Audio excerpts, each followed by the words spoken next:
네, 주님의 은혜로 좋은 일이 가득하시기 바라겠습니다. 오늘 말씀은 히브리서 5장 8절에서 10절 말씀입니다.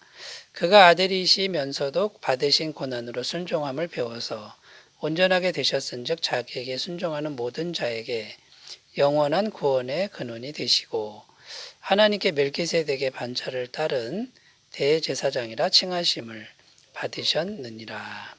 아멘. 8절 말씀 다시 읽어보면요. 그가 아들이시면서도 받으신 고난으로 순종함을 배워서 예수님이 하나님 아들이신데도 고난받아서 순종함을 배웠다. 이제 이런 내용인데요. 여기 고난이라고 이렇게 나오는데 하나님의 아들이신데도 고난을 피해갈 수 없었다. 이제 이런 의미가 됩니다. 이 세상 어느 누구라도 고난을 겪고 싶지는 않을 것입니다만 성경은 성도라면 반드시 고난은 필수적으로 겪어야 된다. 이것을 증언하고 있다라는 것을 우리가 먼저 기억하셨으면 좋겠습니다. 자, 성도가 반드시 고난 받는 이유는 첫 번째는 마귀라는 존재가 이 세상에서 역사하고 있기 때문입니다. 죄가 있으면은 마귀가 역사하고요. 마귀가 역사하면 고난이 오게 되는 거죠. 이것은 고난의 부정적인 측면을 이제 말씀드린 것인데요. 그렇다면 고난이 부정적인 측면만 있느냐? 그렇지 않다라는 겁니다. 긍정적인 측면도 있는데 이 고난이라는 것이 성도에게 긍정적인 결과를 가져올 수 있다라는 것이죠. 오늘 말씀의 주제는 고난의 성도에게 미치는 긍정적인 그런 열매들, 영향들 이런 것들이 어떤 것인가 이런 주제가 되겠습니다. 이제 첫 번째는요. 고난이라고 하는 것은 영적인 힘을 길러준다라는 겁니다. 고난은 반드시 성도에게 있는데 성도의 영적인 힘을 길러주는 그런 통로가 된다. 이제 이런 의미가 되는 거죠. 8절 다시 읽어보면 그가 아들이시면서도 받으신 고난으로 순종함을 배워서 예수님이 하나님의 아들이신데 특별 대우하지 않았다는 겁니다. 예수님도 고난의 과정을 거치면서 순종함을 배우셨다. 이제 이런 내용이 이제 되는 것인데요. 순종함을 배웠다. 이것은 영적인 힘이 길러졌다. 이제 이런 의미가 되는 거죠. 시편 119편 71절 고난 당한 것이 내게 유익이라. 이로 말미암아 내가 주의 율례들을 배우게 되었나이다. 그러니까 고난의 과정을 통해서 하나님의 뜻, 하나님의 방식 이런 걸 배우게 되었다. 이제 이런 내용이 이제 되는 겁니다. 그러니까 영적인 힘을 길러주는 통로가 되는데, 그럼 어떤 영적인 힘이 길러지느냐 이걸 이제 살펴보면요. 첫 번째는 하나님 앞에 깨끗한 영혼으로 변화된다. 깨끗한 영혼이 된다라는 것이죠. 잠언 17장 3절 도가니는 은을 풀무는 금을 연단하거니와 금을 연단하거니와 여호와는 마음을 연단하시느니라. 고난의 과정을 통해서 하나님이 성도들의 마음을 연단하신다. 근데 금과 은을 재련하듯이 깨끗하게 하신다. 이제 이런 의미가 됩니다. 그리고 어떤 영적인 힘이 길러지냐면 두 번째, 하나님에 대한 절대 신뢰, 절대 신뢰의 믿음을 이루게 하신다라는 거죠. 여러분 아브라함과 요셉, 다윗 이런 인물을 보면요. 아브라함은 고향 친척 아비 집을 떠나라. 생명을 건 떠남이죠. 요셉은 형들에 의해서 팔려갑니다. 애굽에 노예로 팔려갑니다. 그러니까 하나님만 의지할 수밖에 없는 환경으로 이제 가는데 하나님을 신뢰했더니 하나님이 구원하셨죠. 존귀 있게 하셨습니다. 다윗은 사울왕의 미움을 받아서 이건 정말 하나님만 의지할 수밖에 없는 그런 절체절명의 순간까지 이제 몰립니다. 그러니까 절대 신뢰를 가질 수밖에 없는 환경으로 몰아넣어서 하나님을 절대 신뢰하는 믿음을 자라게 하셨다라는 것이죠. 세 번째입니다. 세 번째 어떤 영적인 힘이 길러지냐면 하나님의 의를 이루는 삶을 살게 만든다. 하나님의 의를 이루는 삶을 살게 만든다. 디모데후서 3장 12절 무릇 그리스도 예수 안에서 경건하게 살고자 하는 자는 박해를 받으리라. 경건하게 살려고 하면 할수록 박해가 있다, 고난이 있다, 이제 이런 의미죠. 필수 과정이라는 겁니다.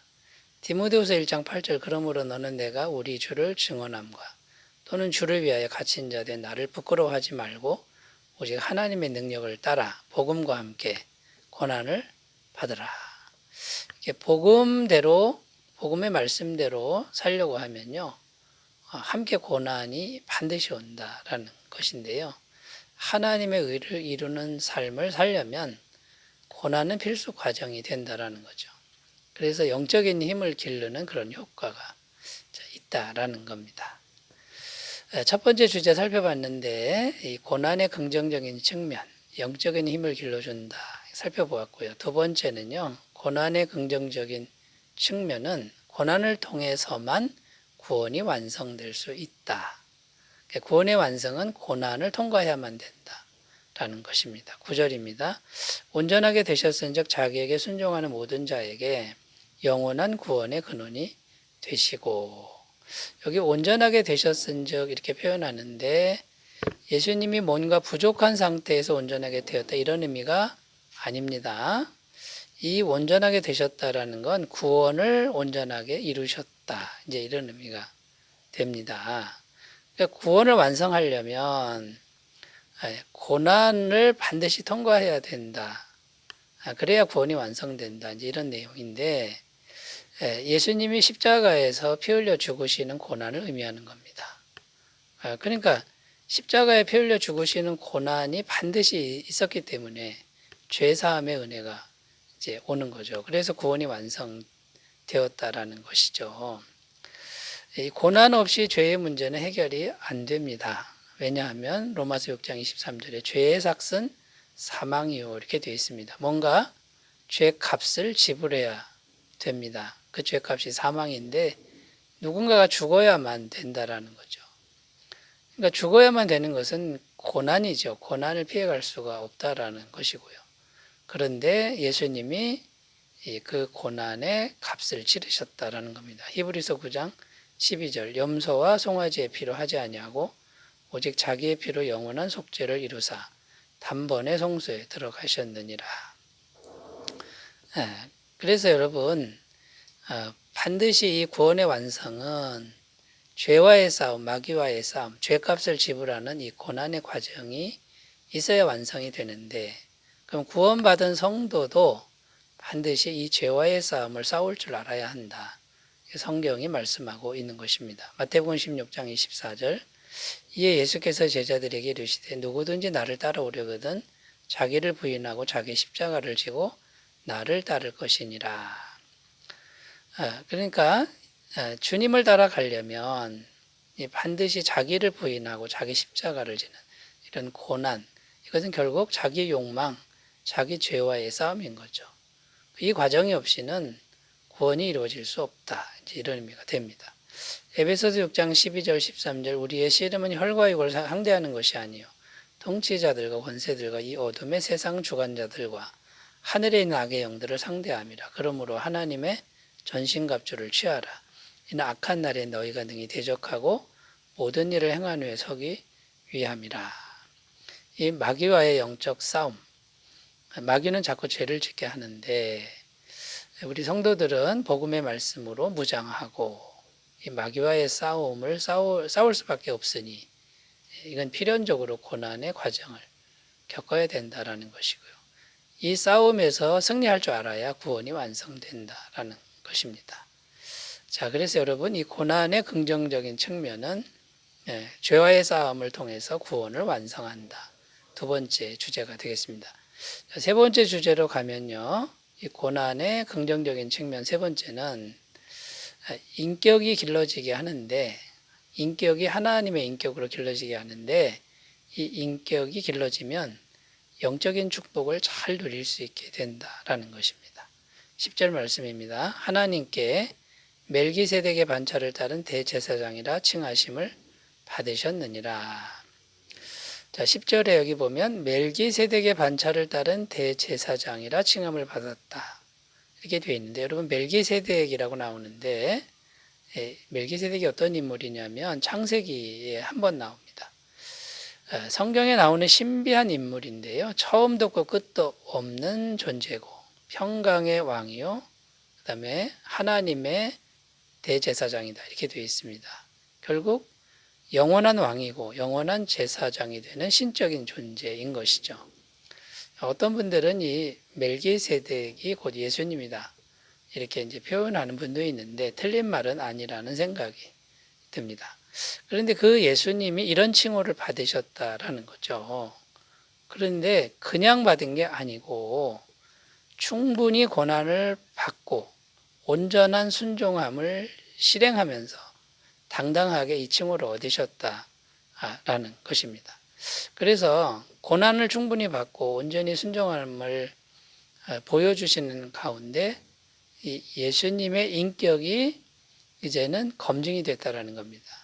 정말 이런 칭호를 받을 만한 인격이 되셨다. 준비가 되셨다. 이렇게 이제 인정을 받은 거죠. 그러니까 여러분, 인격 또는 성품 이런 부분이 하나님 닮은 모습으로 이게 길러져야 되는데 이게 왜 중요하냐면 인격이나 성품이 충분히 준비가 되어 있지 않으면 심각한 문제가 생긴다라는 것입니다. 성경에 보면 사울 왕과 다윗 왕이 나오는데요. 이 사울 왕은 어떻게 왕이 됐냐면 인간들이 원하는 대로 갑자기 세운 왕입니다. 그러니까 아주 심각한 문제가 생겼죠. 그런데 다윗 왕은요. 하나님이 적어도 13년 동안 인격을, 믿음을, 성품을 준비시키셔서 세운 왕입니다. 그래서 이스라엘의 성군이 되는 것이죠. 그러니까 여러분, 이 인격이 충분히 길러져야 말하자면 하나님의 축복을 잘 누리는 사람이 되고 인격이 길러지지 않으면 심각한 문제가 생긴다라는 겁니다. 그런데 여러분 이 인격은 반드시 인내와 기다림 속에서 길러진다라는 거죠. 시편 37편 7절 여호와 앞에 잠잠하고 참고 기다리라. 자기 길이 형통하며 약한 꾀를 이루는 자 때문에 불평하지 말지어다. 이렇게 힘들어도 잠잠하고 참고 기다리는 과정 이걸 통해서 인격이나 성품은 길러진다라고 다른 길은 없다라는 것이죠. 야고보서 1장 12절 시험을 참는 자는 복이 있나니 이는 시련을 견디어낸 자가 주께서 자기를 사랑하는 자들에게 약속하신 생명의 면류관을 얻을 것이기 때문이라. 여기 보면 시험을 참는 자가 복이 있다 이렇게 기록하는데 결국 고난 중에 잘 참으면 아름다운 성품이 인격이 길러질 줄로 믿고요.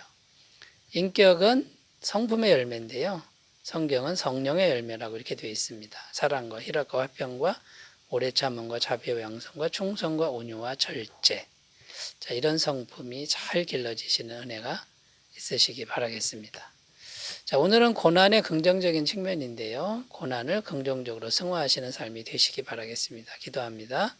하나님 아버지 고난을 통해서 우리가 영적으로 힘을 얻고 영적인 성품이 잘 길러지도록 도와주옵소서. 예수님의 이름으로 기도드립니다. 아멘. 오늘도 좋은 하루 되시기 바라겠습니다. 감사합니다.